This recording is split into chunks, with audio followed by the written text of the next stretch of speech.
আপনার ভুল গিয়ার লাগানোর কারণে আপনি কি চান আপনার হাতে থাকা যত্নের গাড়িটির গিয়ার বক্স এভাবে ভেঙে চুরে যাক? অবশ্যই না বস, তাহলে ভিডিওটি আপনারই জন্য।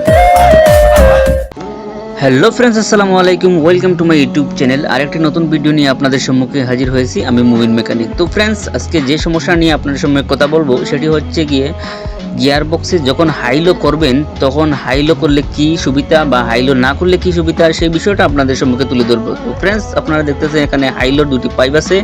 সেখানে এই পাইপগুলো একটা চুইসের মাধ্যমে সহজে গিয়ার পড়ার জন্য একটা হাইলোর প্রেসারের চুইস লাগানো আছে। এখানে ইজিতে গিয়ার পড়ার জন্য সেখানে একটা চুইস লাগানো আছে, আপনারা দেখতেছেন অলরেডি। তো ফ্রেন্ডস, ক্লাস না করে আপনারা যদি গিয়ার লাগান তাহলে কি অসুবিধা হতে পারে, আর ক্লাস ছাড়া আপনি গিয়ার লাগালে কি সুবিধা হতে পারে, সেটা আপনাদেরকে আজকে এই ভিডিওতে আমি তুলে দেবো। তো ফ্রেন্ডস, আমি দেখতেছেন হাইলো করতেছি। হাইলো করলে প্রথমে আগে যে হাইলোর গিয়ারটা আছে সেটা পড়বে, তারপর আপনি যে গিয়ার পালাতে যাবেন সেটা ইজিতে একবারে পড়ে যাবে। তো ফ্রেন্ডস, হাইলো ছাড়া কখনো আপনারা কোনো গিয়ার পালাতে যাবেন না। যদি ইজিতে পড়েও তারপরও আপনারা কখনো হাইলো ছাড়া গিয়ার পালাতে যাবেন না। আর অবশ্যই আপনারা ক্লাস করবেন যত ইজিতে গিয়ার পড়ুক না কেন। তো ফ্রেন্ডস, হাইলো করতে যদি কোনো অসুবিধা হয় অবশ্যই সাথে সাথে আপনারা মিস্ত্রির সঙ্গে যোগাযোগ করবেন। তো ফ্রেন্ডস, আপনার কারণে যেন আপনার গিয়ার বক্সের মালগুলো এভাবে ভেঙে চুরে না যায় সেটার দিকে লক্ষ্য রাখবেন।